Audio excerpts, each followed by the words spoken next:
امام عالی مقام کی شان اتنی بلند ہے کہ فرماتے ہیں کہ وہ شان مانتا ہے زمانہ حسین کا، وہ شان مانتا ہے زمانہ حسین کا، حور و ملک نے گایا ترانہ حسین کا، حور و ملک نے گایا ترانہ حسین کا، اور اب بھی سخی کے ہاتھ کی دھومیں ہیں چار سو، اب بھی سخی کے ہاتھ کی دھومیں ہیں چار سو، صدیوں سے بڑھ رہا ہے خزانہ حسین کا، صدیوں سے بڑھ رہا ہے خزانہ حسین کا، اور جس کے قصیدے آیہ تطہیر نے پڑھے، جس کے قصیدے آیہ تطہیر نے پڑھے، ایسا بنایا رب نے گھرانہ حسین کا، ایسا بنایا رب نے گھرانہ حسین کا، اور سنی ہوں اس لیے ہوں شبیر بے فدا، سنی ہوں اس لیے شبیر بے فدا، پایا ہے عشق میں نے یگانہ حسین کا، پایا ہے عشق ہم نے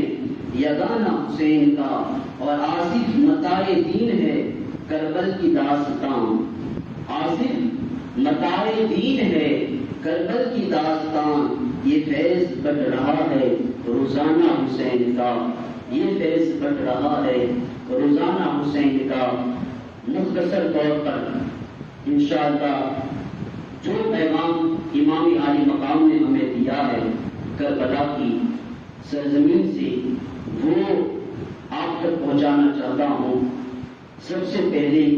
قرآن مجید کی جو آیت میں نے پڑھی ہے اس کا ترجمہ سماعت کرے۔ اللہ شاہ فرماتا ہے ان اللہ اشتری من المؤمنین انفسهم واموالهم بان لهم الجنہ، اللہ نے مومنوں سے ان کی مال کو اور ان کی جان کو خرید لیا ہے، اللہ نے مومنوں سے سودا کیا ہے، اور سودا کتنا اچھا کیا، مومنوں سے مال اور جان کو خریدا، کس کے بدلے میں؟ اللہ فرماتا ہے جنت کے بدلے میں۔ یقاتلون فی سبیل اللہ فیقتلون ویقتلون، وہ مومنین جو اللہ کی راہ میں جنگ کرتے ہیں تو وہ قتل کرتے ہیں اور خود بھی جان دے کر کے شہید ہو جاتے ہیں۔ یہ قرآن مجید کی چند آیتیں ہیں۔ اس کو سمجھنے سے پہلے ہمیں صبر کے مقام کو سمجھنا ہوگا۔ صبر بہت قسم کا ہوتا ہے۔ امام عالی مقام نے صبر کرنے کی تلقین کی ہے، اور صبر کیسے کیا جاتا ہے وہ کر کے دکھایا ہے، کیونکہ دین پر پہرا دینے کے لیے،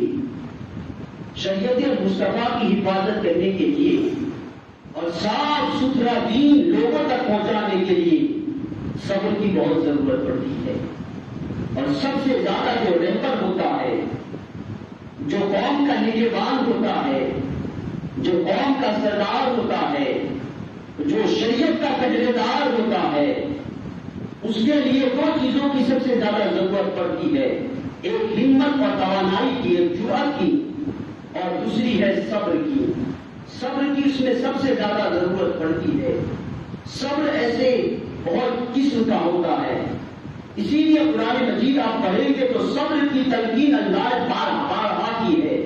جگہ جگہ پر اللہ نے صبر کرنے کا حکم دیا ہے۔ صبر اختیار کرو، اللہ صبر کرنے والوں کی مدد کرتا ہے، اللہ صبر کرنے والوں کے ساتھ ہے، صبر کرنے والے ہی کامیاب ہوتے ہیں، صبر کرنے والے ہی منزل تک پہنچتے ہیں، صبر کرنے والے ہی فلاح پاتے ہیں، صبر کرنے والے ہی انقلاب برپا کرتے ہیں۔ یہ صبر کا مقام ہے۔ صبر ایسے بہت قسم کی ہوتی ہے۔ ایک صبر کی قسم ہے حسب نفس، اپنے نفس پہ کنٹرول کرنا، اپنے نفس کو روکنا، ہر چیز جو نفس چاہتا ہے اس کو نہ ماننا، نفس کی خواہشات کو چھوڑ دینا۔ روزہ رکھا ہے، دھوپ بہت زیادہ ہے، شدت کی پیاس لگی ہے، ٹھنڈا پانی موجود ہے، کوئی دیکھنے والا نہیں، نفس کہتا ہے کہ کوئی دیکھنے والا نہیں، لوگ تو یہی سمجھتے ہیں نا تو روزے دار، پیلے کوئی دیکھنے والا نہیں، لیکن نفس کی خواہش کو ترک کر دینا، اپنے نفس پر کنٹرول کرنا، یہی صبر ہے۔ اس کو حسب نفس کہتے ہیں، اپنے نفس پہ کنٹرول کرنا، اپنے نفس کو روک رکھنا۔ اور اس کے بعد جو صبر آتا ہے جنگ میں جب آدمی جاتا ہے اور لڑائی کرتا ہے اور جنگ میں جانے کے بعد جو صبر کر کے اپنی جان قربان کر دیتا ہے اس کو شجاعت کہتے ہیں. اس صبر کا نام کیا ہے؟ شجاعت. اور ایک صبر کا نام ہے کہ کسی نے آپ کو راز بتا دیا، اب اس راز کی حفاظت کرنا آپ کے ذمہ ہے. آپ کا نفس کہتا ہے میرا بڑا قریبی دوست ہے، یہ میرا پکا دوست ہے، میں اس کو بتا دوں، لیکن اس کے باوجود خیال آئے نہیں یہ میرا راز ہے، اگر اس کو بتایا تو پھر راز راز نہیں رہے گا. تو راز کی کسی کی حفاظت کرنا، کسی کی چھپی ہوئی بات کی حفاظت کرنا، اسی کو بھی صبر کہتے ہیں اور اس کا نام ہے ایمان. اسی طریقے سے جنگ میں جانے کے بعد آدمی صبر کرتا ہے اور اپنی جان قربان کر دیتا ہے، اس کو کہتے ہیں شجاعت، بہادری. اب اسی پہ میں گفتگو کرنے والا ہوں. جب آدمی جنگ کرنے کے لیے جاتا ہے تو سب سے زیادہ اس کو صبر کی ضرورت پڑتی ہے. اس وقت آدمی کے لیے صبر کی انتہا ہو جاتی ہے، آدمی زخموں سے چور ہو جاتا ہے، درد اتنا زیادہ ہوتا ہے کہ برداشت نہیں کر پاتا، لیکن اس کے باوجود برداشت کرنا جب تک کہ دشمن کی تلوار سے شہید نہ ہو جائے تب تک کہ اپنی جان کو روکے رکھنا، یہ اس کے لیے صبر آزما ہوتا ہے. اور پھر بتاؤں میں اپنی آپ کو قربان کر دینا یہ بڑا آسان ہے. جب آدمی جنگ میں جاتا ہے تو جنگ میں اپنے آپ کو قربان کر دینا، اپنی گردن کٹا دینا یہ آسان ہوتا ہے، بڑا آسان ہے. لیکن اگر جنگ میں اپنے شہیدوں کو، اپنے بیٹوں کو قتل ہوتے دیکھنا، اپنے بیٹوں کو اپنے ہاتھوں سے قتل کرنا، اپنے قریبی رشتے داروں کو، اپنے پوری رشتے داروں کو اپنے ہاتھوں سے قتل کرنا، یہ بڑا صبر آزما ہوتا ہے. اس کے لیے اور زیادہ طاقت اور توانائی چاہیے. میں آپ کو بتاؤں جب اسلامی جنگیں ہوتی ہیں، جنگ بدر دیکھیے، جنگ احد دیکھیے. جنگ بدر میں حضرت فاروق اعظم نے اپنے سگے ماموں کو قتل کیا اپنے ہاتھوں سے. قرآن نے جو اپنے سگے ماموں کو قتل کیا، قتل کر کے دکھائیں. بڑی جرأت ہوتی ہے، بڑی طاقت کی ضرورت پڑتی ہے، لیکن فاروق اعظم کی اللہ نے وہ طاقت عطا فرمائی تھی، وہ صبر کا جذبہ عطا فرمایا تھا، وہ صبر عطا فرمائی تھی. اپنے ہاتھوں سے اپنے سگے ماموں کی بدر کے مقام میں انہوں نے جان دی، اپنے سگے ماموں کو قتل کیا. اللہ اکبر. یہ صبر میں سب سے اعلیٰ مقام پر تھی.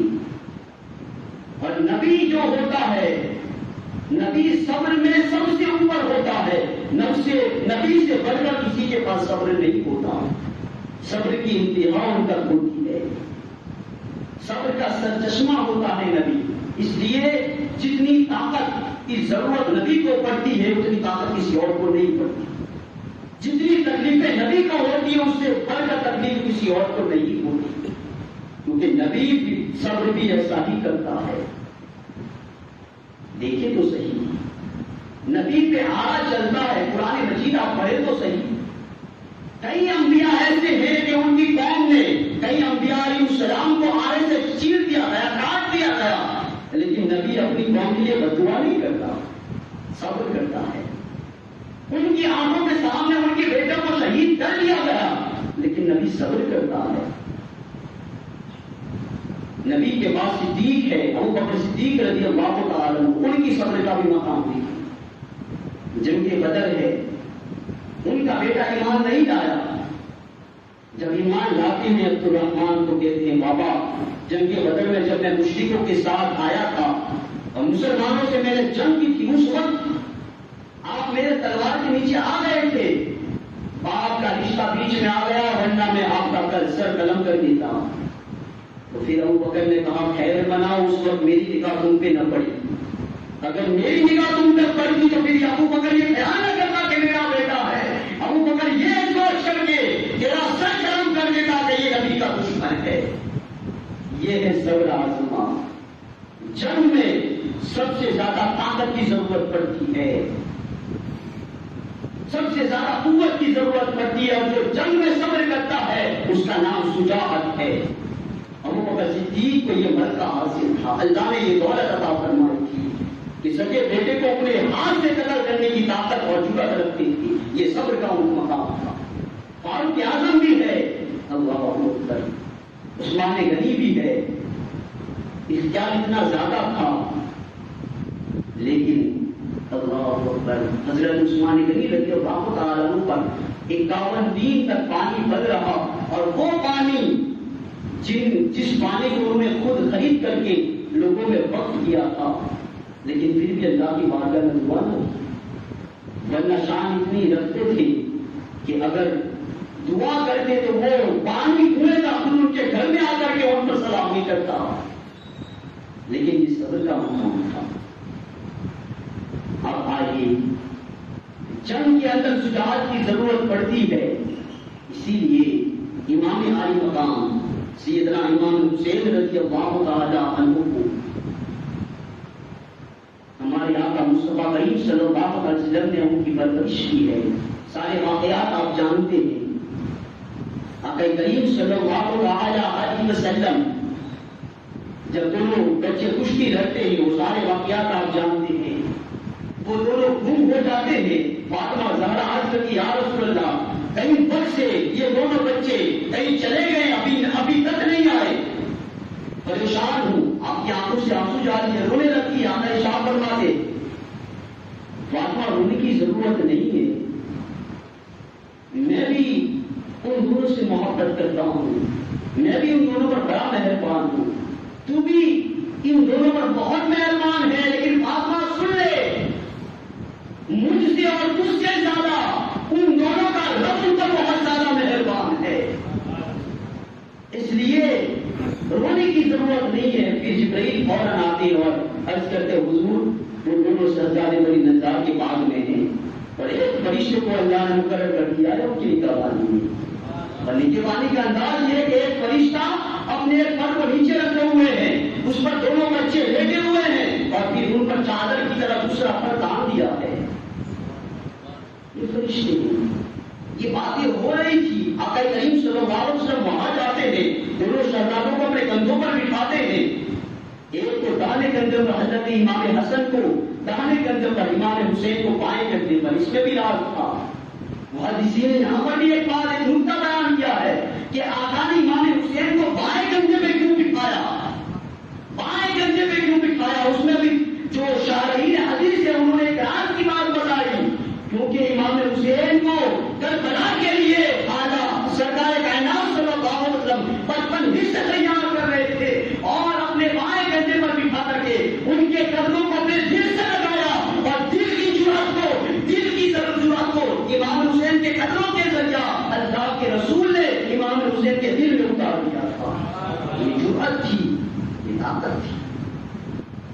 لیکن جب فاطمہ زہرا نے سرکار کائنات صلی اللہ علیہ وسلم کی بارگاہ میں عرض کیا حضور، ہر نانا اپنے بچوں کو کچھ نہ کچھ دیتا ہے، ہر باپ اپنے بچوں کو کچھ نہ کچھ دیتا ہے، حضور آپ میرے بچوں کی باپ کی منزل میں ہے، میرے بچوں کو کچھ ورثہ دیں، آپ اپنی طرف سے کچھ تحفہ دیں۔ آپ تو آقا ارشاد فرماتے ہیں میرے پاس جو نبی ہوتا ہے، آقا ارشاد فرماتے جو یہ نبی ہوتا ہے اس کے پاس کچھ نہیں ہوتا، دولت نہیں ہوتی، دینار نہیں ہوتا، ہاں میں اپنے نوازوں کو دوں گا۔ تو پھر آقا نے اسے بات بڑی حدیث ہے، وہ جملے آپ کے سامنے عرض کرنا چاہتا ہوں۔ آقا نے ارشاد فرمایا بیٹی تو چاہتی ہے تو میں ان کو ورثہ دیتا ہوں،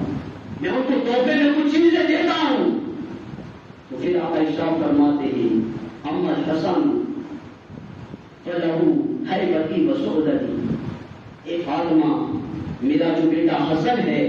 میں اپنے بیٹے حسن کو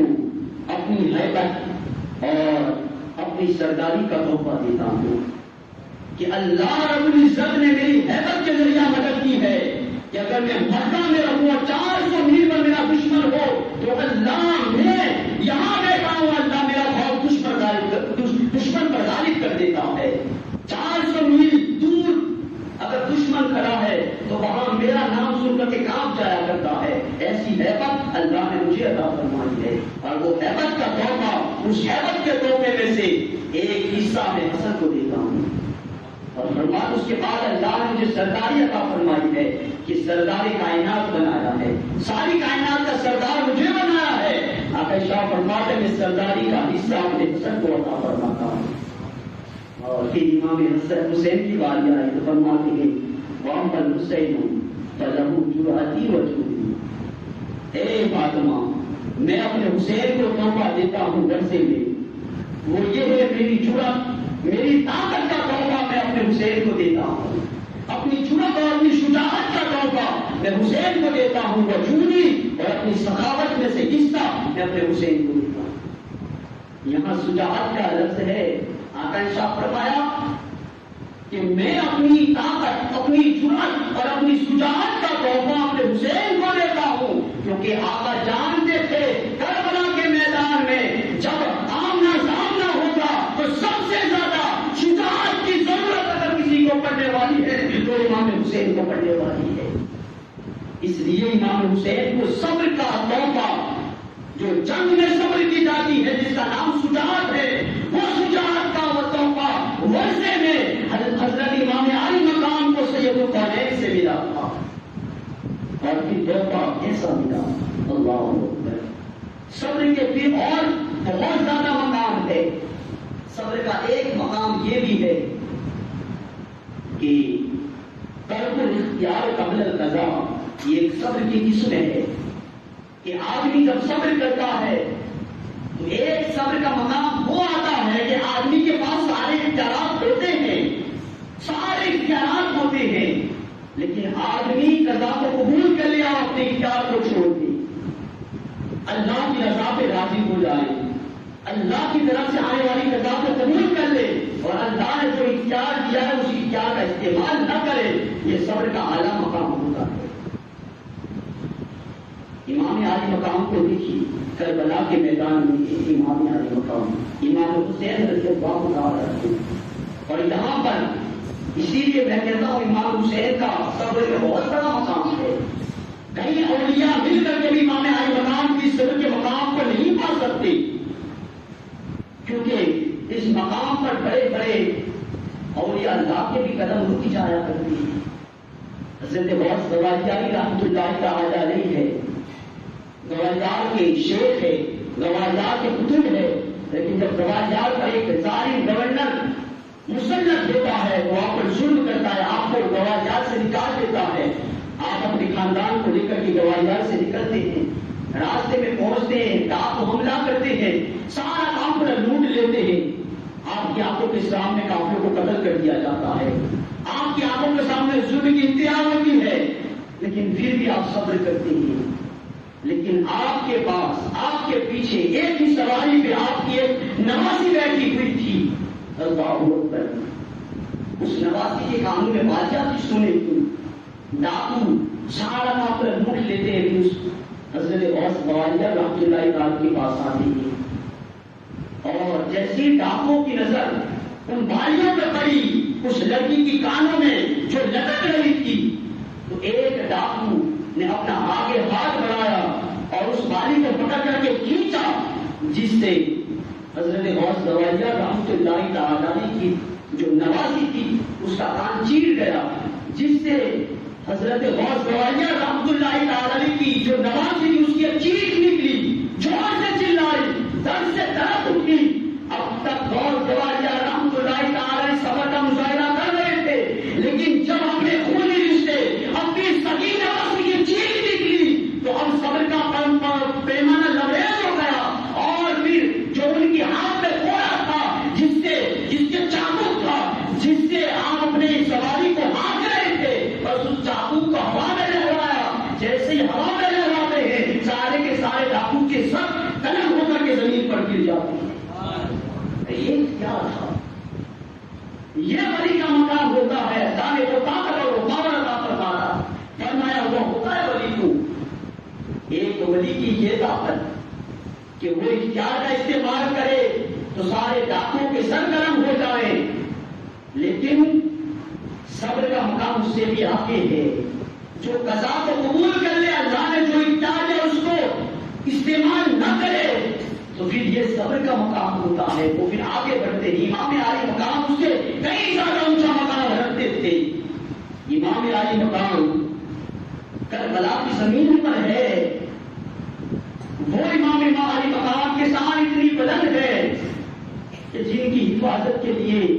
اللہ نے آسمان سے فرشتے بھیجے ہوں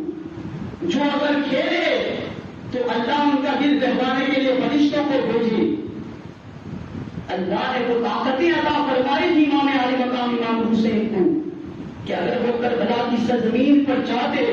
تو ایک بھی عزیزی نہ بچتا, انہیں تلوار اٹھانے کی ضرورت نہ تھی. اگر ہاتھ لیتا دیتے تو قسم خدا کی میں کہتا ہوں کہ نبی کا نواسا وہ شان کرتا تھا. اگر ہاتھ لیتا تھے تو ایک بھی عزیزی کا سر ان کے جسموں پہ سلامت نہ رہتا, سارے کے سارے یزیدیوں کے سر زمین پر لا کر کے رکھ دیتی.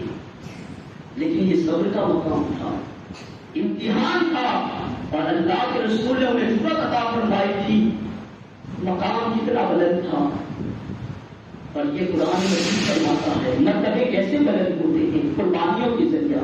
اللہ ارشاد فرماتے ہیں ان اللہ اشتری من المؤمنین انفسهم واموالهم بان لهم الجنہ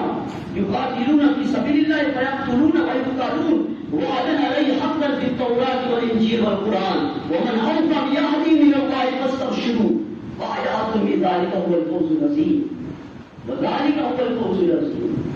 رب تعالیٰ فرماتا ہے جو اللہ نے سے وعدہ کیا ہے قرآن مجید میں, اور اللہ نے جو وعدہ کیا انجیل میں اور زبور میں تورات میں, اللہ فرماتا ہے جو اللہ کے وعدے کو پورا کر دیتا ہے پھر اللہ نے بڑی کامیابی عطا فرماتا ہے. اللہ سے وعدہ کیا, وعدہ یہ ہے جو مومن ہوتا ہے اس نے یہ وعدہ کیا اللہ کے دم تک ہم شریعت مصطفیٰ کی پہرے داری کریں گے, دین کی پہرے داری کریں گے. جو دین کی پہرے داری کرتا ہے اور دین کے اوپر گامزن ہوتا ہے, جو دین کی پہرے داری کرتا ہے اور دین کے لیے اللہ کی رضا کے لیے انتظار کرتا ہے تو پھر اللہ فرماتا ہے وہ جان بھی قربان کر دیتا ہے, قتل بھی ہوتا ہے تو اللہ اسے بڑی کامیابی عطا فرماتا ہے. اور امام حسین نے جو جنگ کی تھی یزیدیوں سے, وہ جنگ دین پر پہرے داری کے لیے کی تھی, کیونکہ یزید جو تھا وہ شریعت مطہرہ کو پامال کرتا تھا, شریعت مطہرہ کو اپنے قدموں کے نیچے روندتا تھا. اللہ نے جو حدود قائم کیے تھے ان حدوں کو انہیں توڑ دیا تھا. محرمات سے نکاح یہ حرام تھا, شراب نوشی حرام تھی, زنا کاری حرام تھی, یہ سارے برتون وہ کرتا تھا, اللہ کی حدود کو توڑ رہا تھا. اللہ قرآن میں فرماتا ہے کہ جو اللہ کی حدود کو توڑتا ہے اور جو اللہ کے حدود کی حفاظت میں اپنی جان قربان کر دیتا ہے, اللہ بھی ایسے مسلمانوں کو, ایسے ایمان والوں کو جنت کی بشارتیں عطا فرماتا ہے.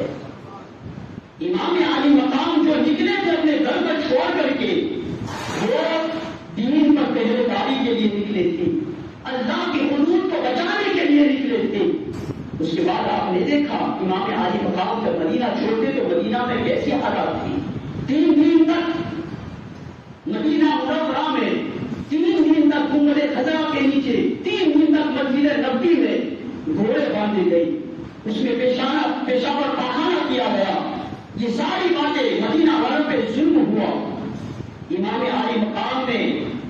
ظلم کے خلاف اٹھ کھڑا ہو کر کے,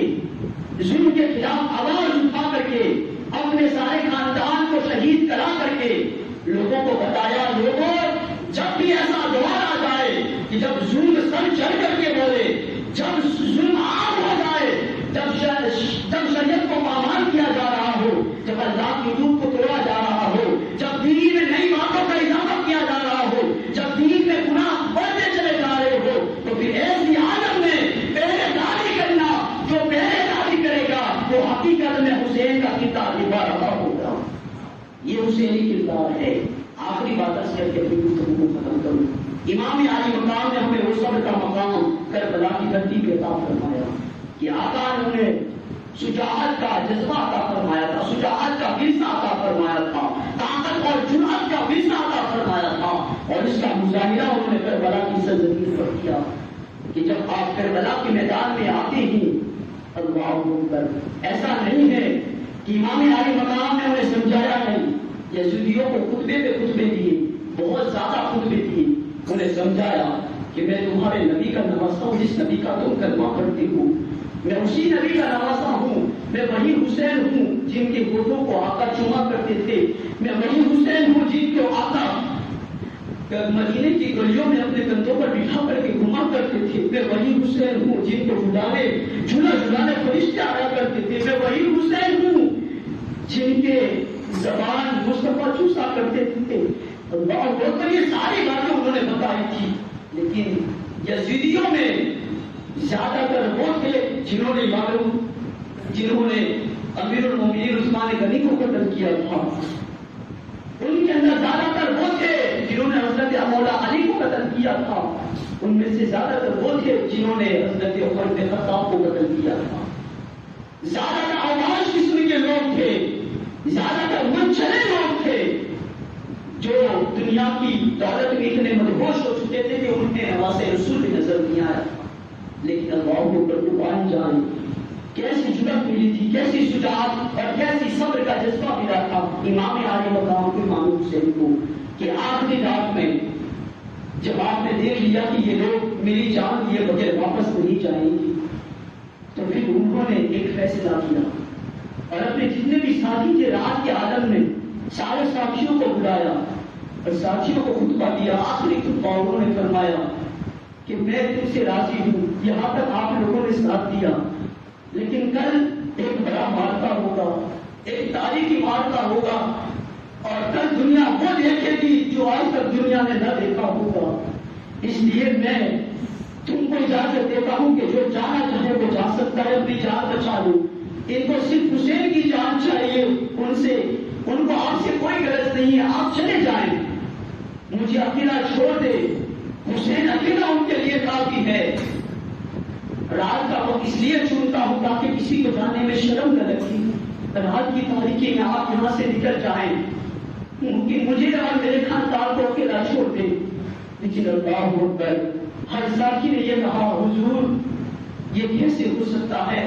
آپ دین کے لیے، آپ دین مصطفیٰ کو بچانے کے لیے، آپ اللہ کی حدوں کو بچانے کے لیے،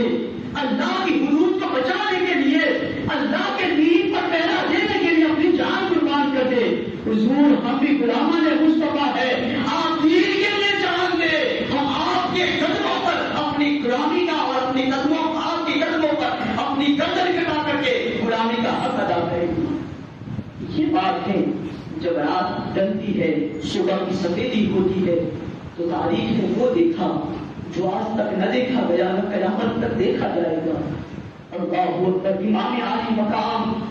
کے سامنے ان کے ننھے بیٹوں کو شہید کر دیا گیا، امام علی اکبر کو شہید کیا گیا، امام الاصغر کو شہید کیا گیا، ننھے چھوٹے چھوٹے بچے شہید ہوتے ہیں، لیکن جو قربان جائے امام عالی مقام پر۔ آقا نے یہ ارشاد فرمایا تھا، قرآن مجید میں ہے،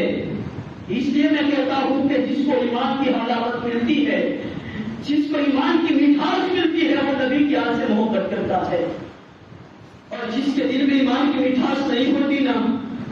پھر وہ آل رسول کی کوئی پرواہ نہیں کرتا۔ آقا نے ارشاد فرمایا تھا، ایمان رب تعالیٰ اسی کا قبول کرتا ہے جس کے دل میں میری محبت ہوگی، ورنہ ایمان والے ایسے بھی ہوتے ہیں جن کے بارے میں قرآن کہتا ہے وَمِنَ النَّاسِ مَن يَقُولُ آمَنَّا بِاللَّهِ وَبِالْيَوْمِ الْآخِرِ وَمَا هُم بِمُؤْمِنِينَ۔ میرے محبوب یہ نماز تمہارے پیچھے پڑھتے ہیں، لیکن تمہارے رب کو ان کا ایمان منظور نہیں ہے۔ کیوں منظور نہیں ہے؟ منظور اس لیے نہیں کہ قلوبہم مرض، یہ دل میں بیماری لے کر کے پڑھتے ہیں نماز۔ کون سی بیماری تھی؟ نبی کی بغض کی بیماری۔ یہ نماز تمہارے پیچھے پڑھتے ہیں، دل میں تمہارا بغض رکھتے ہیں۔ یہ آیت بتا رہی ہے کہ اللہ تعالیٰ اسی کا ایمان قبول کرتا ہے جس کے دل میں نبی کی محبت ہو۔ واقعی شاہ فرماتے وہی مومن ہوگا جو مجھے اپنی جان سے بھی زیادہ محبت کرے، اور آقا شاہ فرماتے ہیں کہ جو مجھ سے محبت کرتا ہوگا وہ میری آج سے میرے گھر والوں سے کبھی نفرت نہیں کرے گا، جو میری آج سے محبت کرے گا وہ میری محبت کی وجہ سے محبت کرے گا، اور جو میرے گھر والوں سے نفرت اور بغض رکھے گا، یاد رکھ لو یقیناً اس کے دل میں بھی میرا بغض اور حسد موجود ہوگا۔ اور جس کے دل میں نبی کا بغض اور حسد ہو اللہ تو فرماتا لا یؤمنون، وہ ایمان والے نہیں تھے۔ مسلمانوں ذرا غور تو کرو، اللہ اکبر، آقا نے شاہ فرمایا تھا، قرآن فرماتا قل لا اسألکم علیہ اجرا الا المودۃ فی القربى، میرے محبوب تمہاری وجہ سے ان کو ایمان کی دولت ملی ہے۔ یہ رب تعالیٰ فرماتا ہے، خالق کائنات فرماتا ہے، اور ان کے ذریعہ محبوب آپ کہتے اپنی امت سے، نبی نے تو کچھ نہیں مانگا، آج ہم جو سانسیں لے رہے ہیں وہ نبی کا صدقہ ہے، جتنی نعمتیں ملتی ہیں وہ نبی کا صدقہ ہے۔ میں سب سے بڑی بات یہ کہوں، نہ ہمیں دنیا کی کوئی دولت کی پرواہ ہے، نہ کھانا پانی، نہ مال و دولت، لیکن سب سے زیادہ قیمتی چیز جو نبی نے ہمیں عطا فرمائی ہے وہ ایمان ہے۔ وہ نبی کی غلامی، یہ اللہ کا بڑا احسان ہے کہ ہمیں عاشقان مصطفیٰ کے گھروں میں پیدا فرمایا، ورنہ دنیا میں کیسی کیسی قوم ہے جو ایمان کا دعویٰ تو کرتے ہیں لیکن نبی کی شان انہیں قبول نہیں ہے، نبی کی عزتیں انہیں قبول نہیں ہے، نبی کی عظمت قبول نہیں ہے۔ یہی تو پہلے پانے کا اللہ فرماتا ہے جو نبی کی عظمت کو قبول نہ کرے، نبی کی شان کو قبول نہ کرے، نبی کے مرتبے کو قبول نہ کرے، تو یہ ایسی بیماری ہے جو نمازوں کو بھی کھا جاتی ہے، روزوں کو بھی برباد کر دیتی ہے، اور ایمان کو جل سے ختم کر کے رکھ دیتی ہے، ایمان بھی نہیں لینے دیتی۔ یہ اللہ کا بہت بڑا احسان ہے کہ اللہ نے ہمیں عاشقوں میں پیدا فرمایا۔ آقا شاہ فرماتے ہیں کہ جو میری آن سے محبت کرے گا وہ میری محبت کی وجہ سے کرے گا، اور یاد رکھنا آقا شاہ فرماتے ہیں، اور رب تعالیٰ نے فرمایا میرے محبوب آپ فرما دیں کہ جو تمہیں دولتیں ملی اور سب سے بڑا قیمتی ایمان ملا کہ جس کے صدقے میں کل جنت کی نعمتوں میں گھومو گے، کل جنت کی بہارت میں ملے گی، آخرت میں جنت کے حقدار بنو گے، یہ جو نعمتیں گمراہ تمہیں ملی ہے وہ نبی کے صدقے میں ملی ہے، لیکن نبی نے ہم سے کچھ نہیں مانگا۔ آخری دور میں، آخری دنوں میں اللہ تبارک و تعالیٰ فرمایا محبوب اب خود مانگے، اپنے محبوب سے، اپنے امت سے مانگے، اپنے غلاموں سے مانگے، اپنے لیے نہ مانگے، اپنے گھر والوں کے لیے مانگے، فرما دے قل لا اسألکم علیہ اجرا الا المودۃ فی القربى، میرے محبوب آپ فرما دے ان سے کہ میں تم سے کچھ نہیں مانگتا، صرف یہ چاہتا ہوں کہ میرے جانے کے بعد میرے گھر والوں سے محبت کرنا، اور جو نبی سے محبت کرتا ہے وہ گھر والوں سے محبت کرے گا۔ اور آقا شاہ فرماتے ہیں جس نے میرے جانے کے بعد میرے گھر والوں کو تکلیف دی، اللہ اکبر، اس نے مجھے تکلیف پہنچائی، اس نے مجھے تکلیف پہنچائی۔ آپ سوچو تو صحیح ہم کتنے بد نصیب ہیں، یہ امت کتنی بد نصیب ہے۔ اللہ اکبر، یہ بھی اللہ کے رسول کا احسان ہے، ورنہ ہم نے قرآن پڑھا ہے، جب قرآن یہ فرماتا ہے کہ نبی سے جو چیز نسبت کر جاتی ہے، اگر کوئی قوم اس نسبت کی توہین کرتی ہے تو اللہ عذاب نازل فرما دیتا ہے۔